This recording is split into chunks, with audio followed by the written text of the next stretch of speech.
So today I want to talk about how I'm not going to go to university, at least for the current moment in time.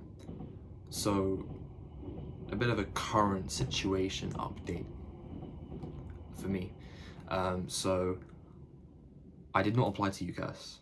So if you're not from the UK and you're from elsewhere, we have a system called UCAS where you apply to universities, you go down the university route, and you kind of have a little personal statement, which is like a summary of yourself. And then you submit those to your choice of universities, and then that whole process is done through that system. And that's what most people do. But this year, I did not do it. I made the conscious decision not to apply to UCAS or another than so basically university, because, well, it's quite a complex reason, but it stems from, where does it stem from? Well, from a young age, from a young age, from a pretty early age, I knew what I wanted to do. And I knew that I wanted to do something in tech, in computer science or technology. And originally I thought that was going to be coding. And I thought that I wanted to be a programmer. So I took GCSE computer science at like a high school equivalent level. And I found out that I absolutely hated coding. I love the other computer science aspects, so like, I don't know, stuff on cybersecurity or hardware aspects of stuff, but I didn't actually like the programming part. So I did my GCSEs, then I pondered what I'd do for A-levels. I love international relations, by the way, completely separate topic to computer science, but I also love international relations. And so that's why I did politics and maths, because I always liked maths, I was decent at it. And then physics. It was going to be computer science A-level, so that's kind of like senior, upper high, like just before college. I didn't do computer science because of my experience with it at GCSE and my distaste for coding. But I did physics instead, which was a bit of an very difficult subject. So my situation after that was that, well, ever since I got into self-improvement and I started learning more about the way things work mentally, spiritually, and majority of people in the self-improvement space tend to also be in the entrepreneurship space. And that wasn't always the case. I was just on self-improvement for a while. And then, I was kind of always interested in entrepreneurship and interested in like the random things. Like I was kind of early to a lot of internet things that would happen. Like, well, crypto, I don't know, I was on crypto very young. When I was very young, I was like 15. So in 2021, I got into the bull run pretty early. I don't know, I was just always online, always early to things and stuff. So I think that's why I probably found Hamza and self-improvement relatively early, because I just somehow happened to be in the right space at the right time. So yeah, I got self-improvement, and then eventually, I think most people go through this process, is they get into the entrepreneurship route. And I started reading these books on entrepreneurship, and I started learning slightly more about how the world works. And I started to evaluate what I would actually get at university, given that I want to do technology. And in my opinion, given the field that I want to do, computer science, I don't deem going to university a necessary requirement. There are far too many drawbacks in my opinion. So first off being the fact that you're in debt, and you're in debt by at least 50,000. And although obviously that will be paid off once you get a job, a higher paying job, as you would assume as a postgrad, to pay that off. So that's one thing. You also have the fact that it's all theoretical, and so there's no live application of that, and no industry experience with that. So that's where something new appeared and cropped up, which exists, called a degree apprenticeship. And I don't think these exist beyond the UK, but essentially it's a government initiative that pays companies, kind of supports them in providing apprenticeship schemes whereby you have someone that works for the company and also gets a degree, studies for a degree at the same time, and both are paid for by the government but supported by the company as well. So the company pays you a salary for working the job, and also you study in university. And like, I think companies can it's kind of subsidized by the government, so they kind of get, it's like, it works out beneficial for the company essentially. But it's great for the client, the student, or the employee, because you get experience, you get salary, no student debt, and a degree. So it's like a no-brainer when you think about it. But it's only good, I think, in certain industries, and one of those being tech and finance, again, which I want to go into. So I did apply to those. I got rejected from some, and I'm still waiting to hear back from one. So this video could become outdated in the next few months, but I'm not sure if it will, though I'd like to be confident that it might not. But anyway, as of right now, I'm not going to university, as I said in the beginning of the video. And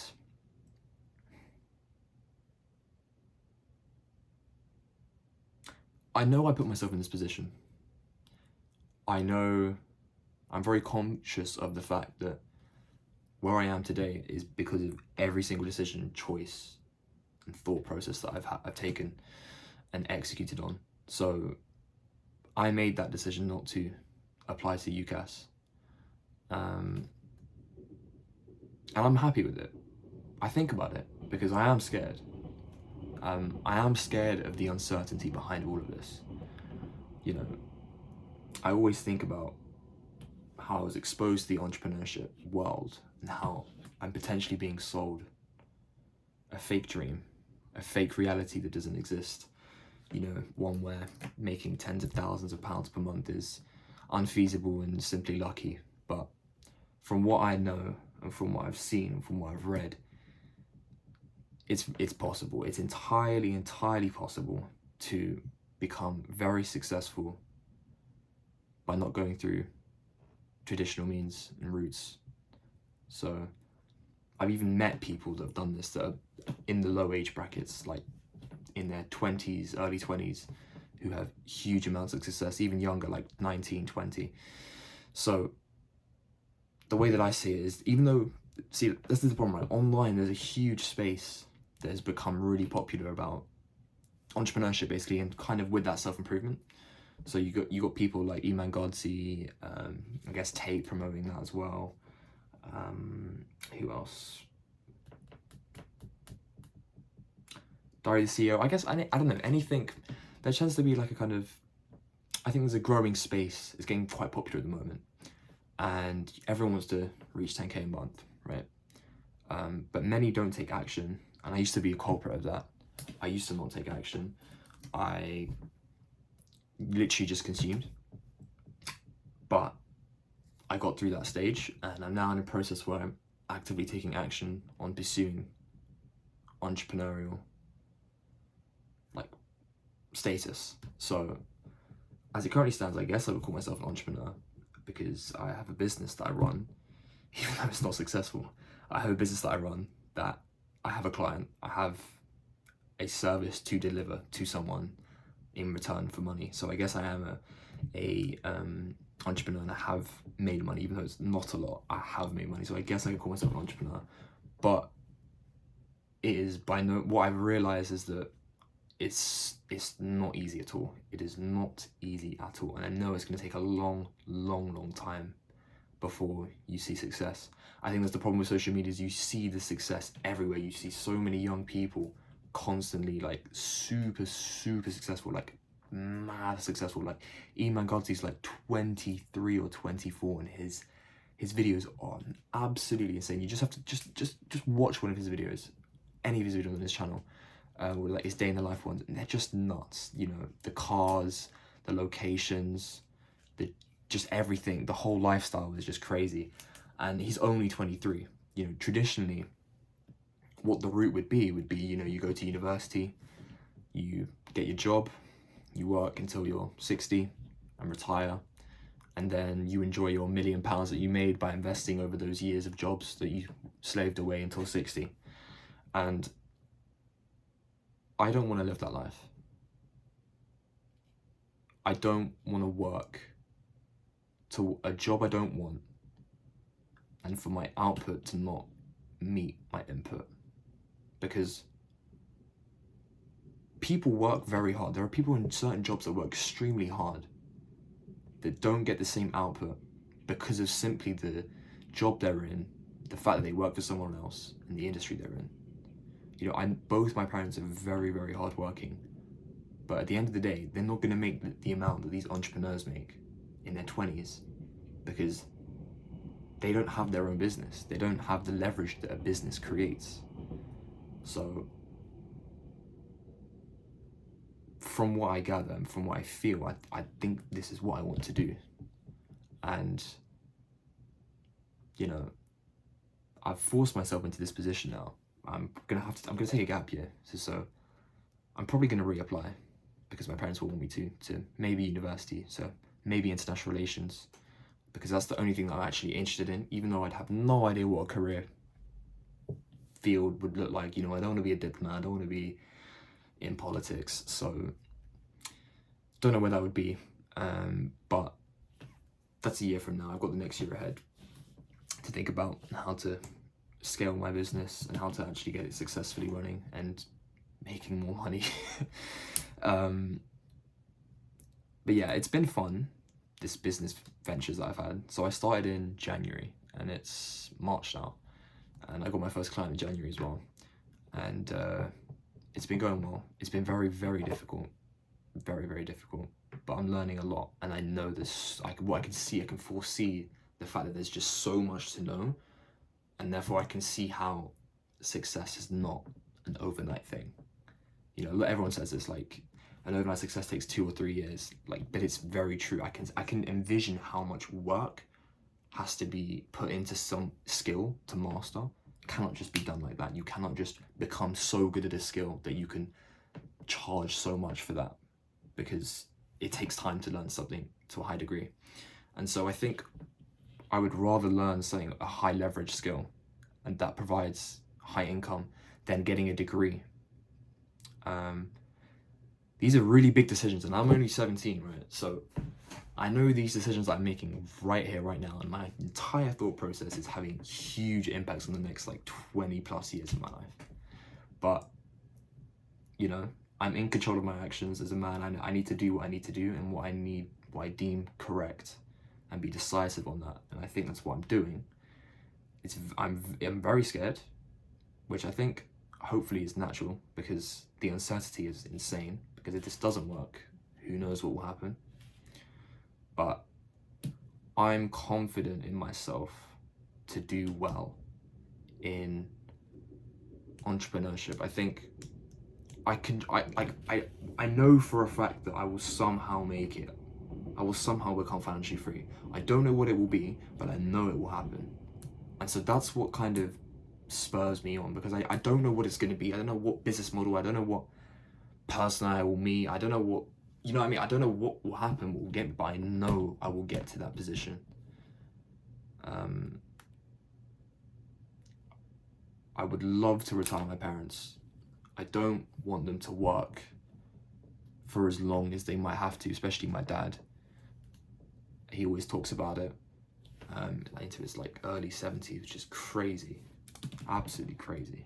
But I want to break that cycle, and I think I'm capable of doing it. I think I've been put in the right space at the right time, and it's all part of God's plan. Everything's planned out for me. I'm just simply uncovering it, and yeah, I think I've just been put in the right place at the right time. The fact that I found self-improvement 2 years ago, and then eventually moved into entrepreneurship, it's just how God's wanted it to be. So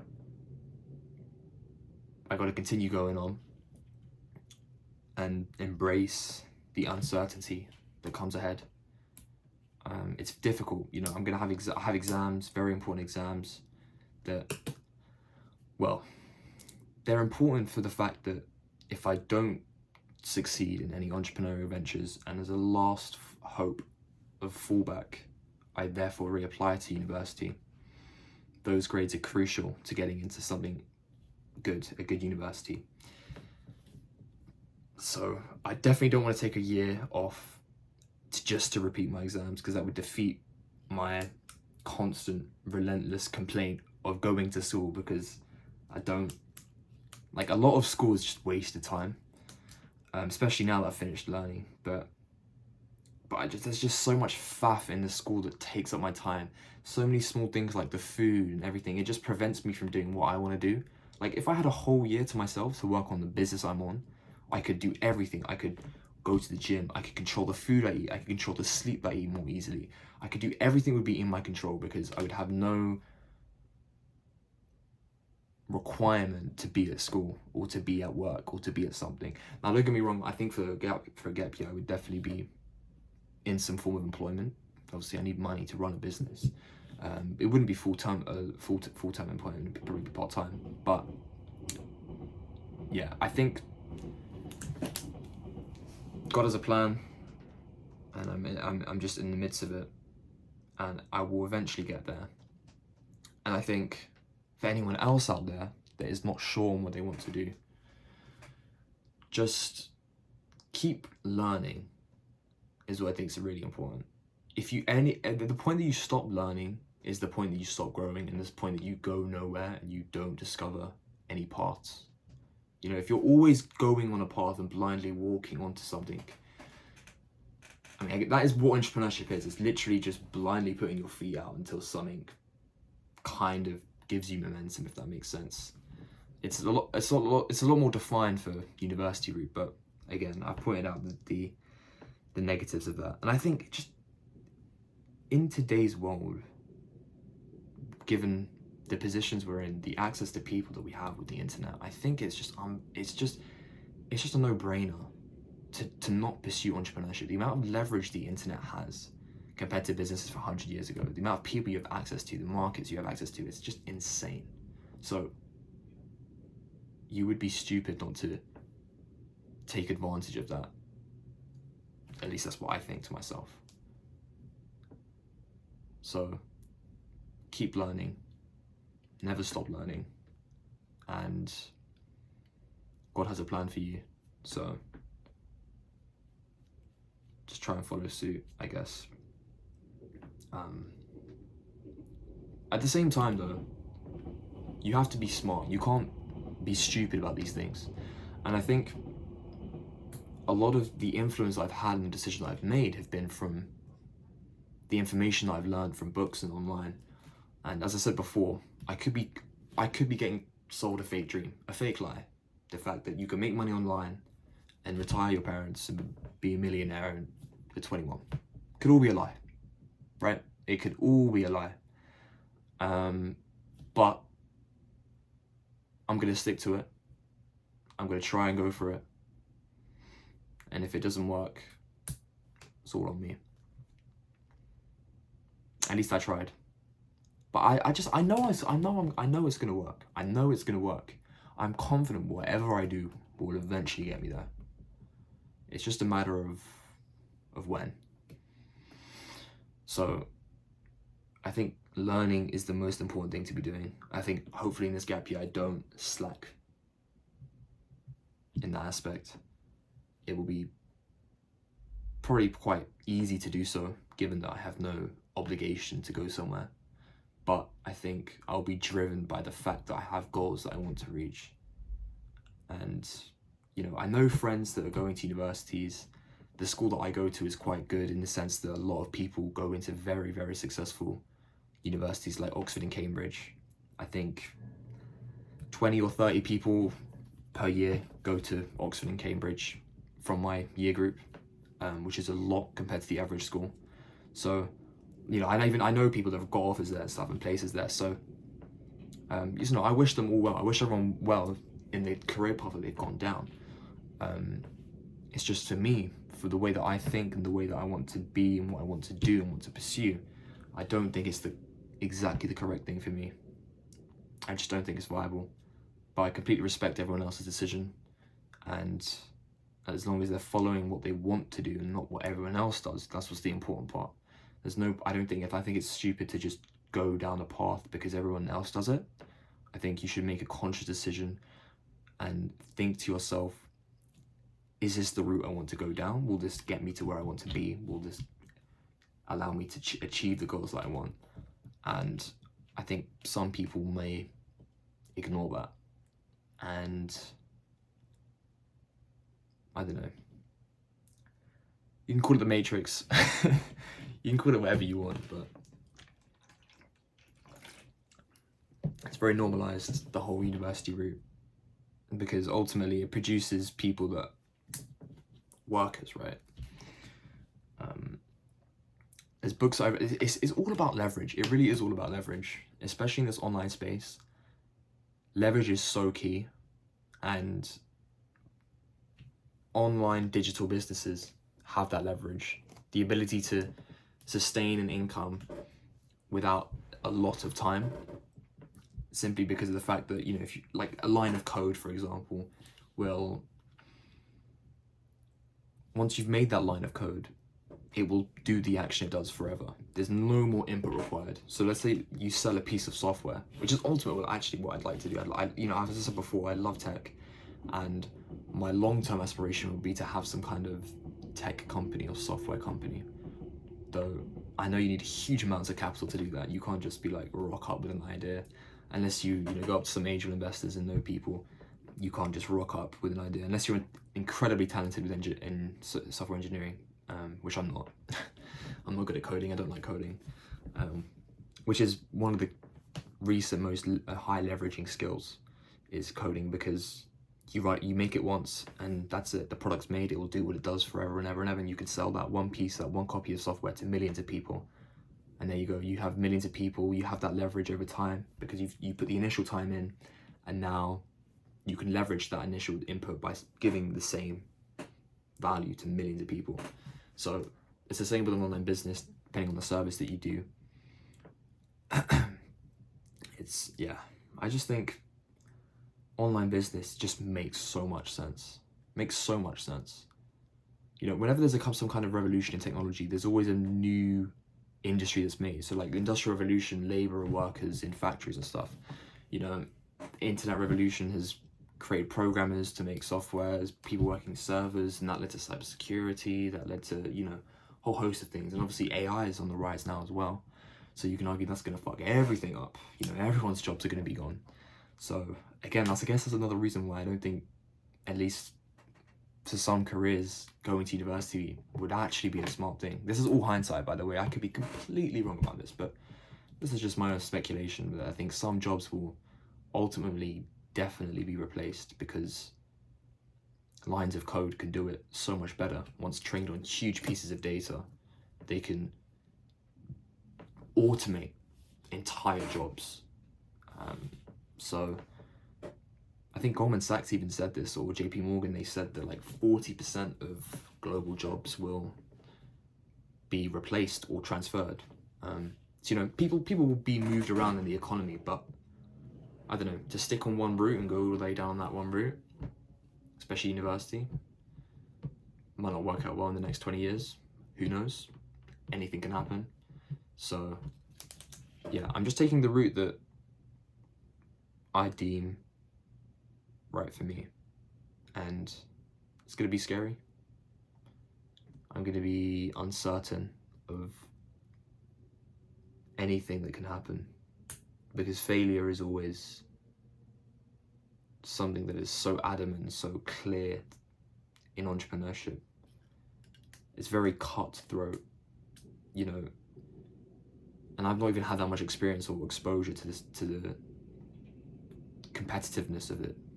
So I can just tell it's you got to be on job. You got to be on your shit. You can't be lacking. You can't be half-assed, which is a very easy thing to do in a job that you don't like. Whereas if you align a job or a business into a passion that you want, a problem you want to solve because you truly believe in it, I think you can do whatever you can do. You can complete any goal you want. As long as your mind is aligned with what you want to do and you feel right to it, you will put your whole heart and energy into that, which is so much more powerful than just working a job that you just do to pay the bills. If something truly aligns to your purpose, that's always a benefit. It's very hard to do, and it's not always the case, but if something that you do that gives you income aligns to your purpose, it's the best thing you can have. So yeah, we'll try and find things out. I'm confident I'll figure a way. It might not be this business model. This business model could fail. I mean, I guess it's failing at the moment. In fact, I think I'll make some videos on the entrepreneurship journey I'm on. I think I need to document more of it. I'm documenting my thoughts right now, like this and some of my other videos, but I think I'll document more of my entrepreneurship process, because I think that will be very, very valuable, not just for myself, but for other people that are in the same experience, the same path, the journey as me. And to look back on when I do make it, it will be fascinating, you know. That's why I kind of make this channel, you know. I just want to document what I know, like not what I know, but like where my current understanding of the world is, and my thoughts and current positions. And so when I'm like 85 and we're on flipping Mars and there's AI bots everywhere, there's like, I don't know, God knows what's gonna happen, but I can definitely watch these YouTube videos of me, 17-year-old me, yapping away to a camera, to the internet. So yeah, I'll figure things out.